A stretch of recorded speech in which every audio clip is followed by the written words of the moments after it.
मैं आज तक के माध्यम से पूरे देश की जनता को कहना चाहता हूं कि इस देश में एसआईआर पहली बार नहीं हो रहा है।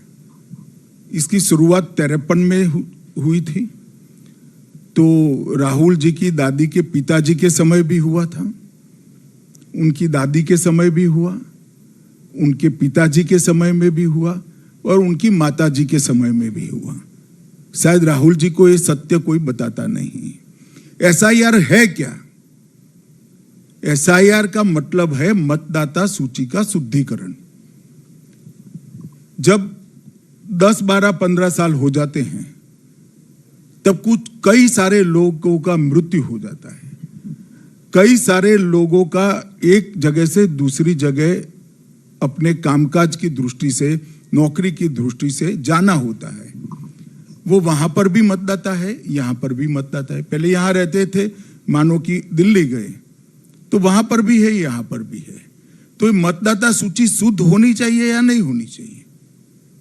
मैं एक छोटा सा सवाल राहुल जी को पूछना चाहता हूं कि मतदाता सूची शुद्ध होना चाहिए या नहीं होना चाहिए? मतदाता सूची का शुद्धिकरण का दूसरा नाम है एसआईआर।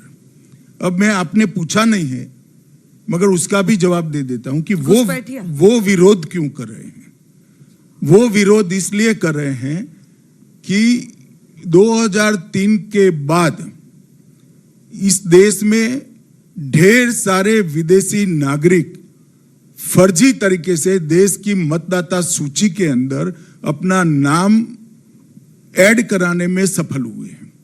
मेरी देश की जनता को सीधा सवाल है, जो बांग्लादेश से यहां आए हैं, जो दूसरे देश से यहां हैं, जो हमारे देश के नागरिक नहीं है, उनको देश की चुनावी प्रक्रिया के अंदर हिस्सा लेना चाहिए क्या?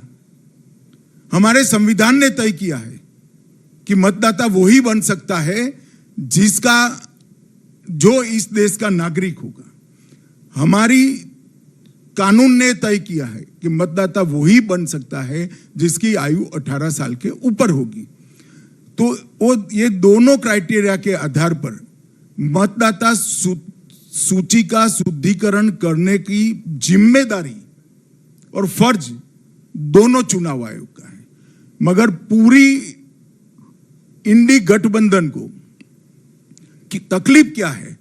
उनको तकलीफ है कि सीमांचल में ढेर सारे घुसपैठिए मतदाता बन चुके हैं।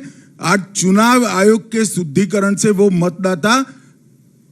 मतदाता सूची से बाहर निकल रहे हैं और उनकी वोट बैंक डिस्टर्ब हो रही है। चुनाव हारने के भय से वो वोट चोरी की यात्रा निकाले थे, मगर अभी मीडिया ही बोल रहा है, राहुल समझ गए हैं कि देश की जनता को पसंद नहीं है, उन्होंने बोलना बंद कर दिया।